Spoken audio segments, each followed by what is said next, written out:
بسم اللہ الرحمن الرحیم۔ السلام علیکم۔ کبھی کبھی کچھ کہانیاں ختم نہیں ہوتی، وہ بس خاموش ہو جاتی ہیں، جیسے کسی قبر کے اندر دبے راز۔ اور آج میں وہ راز آپ کو سنانے جا رہی ہوں جس نے میرے گاؤں کی ہر رات کو خوف میں بدل دیا تھا۔ اندھیرا جو بولتا تھا، رات کے 12:30 بج رہے تھے، پورے گاؤں میں ایک سناٹا پھیلا ہوا تھا، صرف ہوا کے شور کے ساتھ کہیں دور کتوں کے بھونکنے کی آواز آ رہی تھی۔ میں صحن کے درمیان کھڑی آسمان کو دیکھ رہی تھی، بادلوں کے پیچھے چاند جیسے چھپنے کی کوشش کر رہا تھا، جیسے اسے بھی اس رات کا ڈر ہو۔ میرا نام عائشہ ہے۔ میں نے اپنی زندگی کے ان لمحوں میں وہ سب دیکھا جو شاید کسی عام انسان کے بس کی بات نہیں۔ گاؤں میں میری پہچان ایک عام لڑکی کی تھی، مگر اس رات کے بعد سب کچھ بدل گیا۔ ہماری کہانی اس دن شروع ہوئی جب گاؤں کے کنارے پر ایک پرانی قبر پر عجیب نشانات پائے گئے۔ لوگ کہتے تھے کہ وہاں سے روشنی نکلتی ہے۔ کچھ نے تو سنا تھا کہ کوئی آہستہ آواز میں قرآن پڑھتا ہے، تو کچھ نے کہا نہیں، وہ کوئی اور تھا، کوئی انسان نہیں تھا۔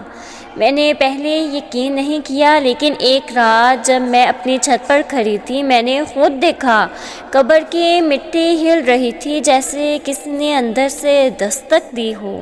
میرا جسم کانپ گیا، مگر میرا دل رک نہیں سکا۔ اگلی صبح میں وہاں چلی گئی۔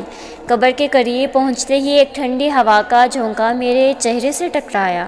وہاں مٹی پر کسی کے قدموں کے نشان تھے، لیکن وہ صرف قبر تک آتے تھے، واپس کہیں نہیں جاتے تھے۔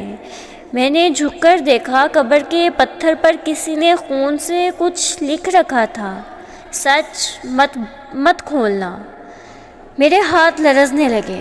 میں پیچھے ہٹی، لیکن اچانک کسی نے میرے کندھے پر ہاتھ رکھا۔ میں مڑی تو وہاں کوئی نہیں تھا۔ میں تھوڑی سانس اکھڑ گئی، مگر اس دن کے بعد میرا سکون چھن گیا۔ رات کو نیند آتی تو کوئی سرگوشی کرتا، عائشہ تم نے دیکھ لیا ہے، اب تم بھی حصہ بنو گی۔ میں نے امی کو بتایا، مگر انہوں نے ہنستے ہوئے کہا، بیٹا یہ وہم ہے، رات کے وقت شیطان بھی کاتا ہے، لیکن وہم کب حقیقت میں بدل جاتا ہے کسی کو خبر نہیں ہوتی۔ تیسری رات میں نے پھر وہی آواز سنی، لیکن اس بار وہ میرے کمرے کے اندر سے آ رہی تھی۔ میرے سامنے رکھا آئینہ ہلنے لگا۔ میں نے کانپتی آواز میں کہا، کون ہے وہاں؟ اور تب میں نے دیکھا آئینے میں میرے پیچھے ایک لڑکی کھڑی تھی، میرے جیسی، مگر چہرہ سیاہ، آنکھیں خالی۔ میں نے آنکھیں بند کر لیں۔ جب دوبارہ کھولا تو سب غائب تھا، مگر آئینے پر وہی الفاظ لکھے تھے، سچ مت کھولنا۔ اگلے دن گاؤں کے بزرگوں کے پاس گئی، انہوں نے سنا تو چپ ہو گئے۔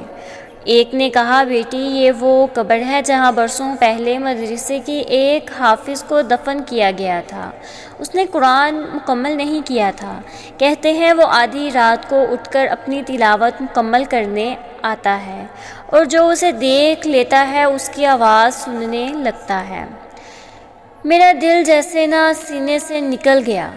کیا میں نے کسی مردہ کی روح کو دیکھ لیا تھا، یا وہ کچھ اور تھا؟ اگلی رات میں نے ہمت کی، میں نے قرآن اپنے ہاتھ میں لیا اور قبر کی طرف چل پڑی۔ ہوا ساکت تھی، چاند صاف، مگر عجیب زرد روشنی پھیلی ہوئی تھی۔ قبر کے پاس پہنچی تو وہی آہستہ آواز سنائی دی، عائشہ تم آئی ہو؟ میں نے پیچھے دیکھا، کوئی نہیں۔ قدم آگے بڑھائے تو قبر کی مٹی خود بخود ہلنے لگی۔ میری آنکھوں سے آنسو نکل آئے۔ میں نے قرآن کھولا اور سورۃ یاسین پڑھنا شروع کی۔ ہر آیت کے ساتھ وہ آواز قریب آتی گئی۔ پھر اچانک قبر پھٹ گئی اور ایک سفید کپڑوں میں لپٹا وجود میرے سامنے آیا۔ وہ چہرہ جیسے روشنی اور اندھیرے کا ملاپ ہو۔ میں چیخ نہ سکی، بس کانپ گئی۔ اس نے دھیرے سے کہا، میں مکمل نہیں کر سکا تھا، میری روح بھٹک رہی تھی، تم نے میری تلاوت مکمل کر دی، اب میں آزاد ہوں۔ میں زمین پر گر پڑی۔ اگلی صبح جب آنکھ کھلی تو قبر ہموار تھی، کوئی نشان نہیں تھا، لیکن میرے ہاتھ میں قرآن کھلا ہوا تھا، اور اس کے صفحے پر ایک نیا لفظ لکھا تھا جو پہلے وہاں نہیں تھا، شکریہ عائشہ۔ تب سے آج تک جب بھی آدھی رات ہوتی ہے میں وہی آواز سنتی ہوں، مگر اب وہ خوف نہیں دیتی، بس تلاوت کی مٹھاس سنائی دیتی ہے۔ کبھی کبھی کچھ کہانیاں ختم نہیں ہوتی، وہ صرف دعا بن جاتی ہیں۔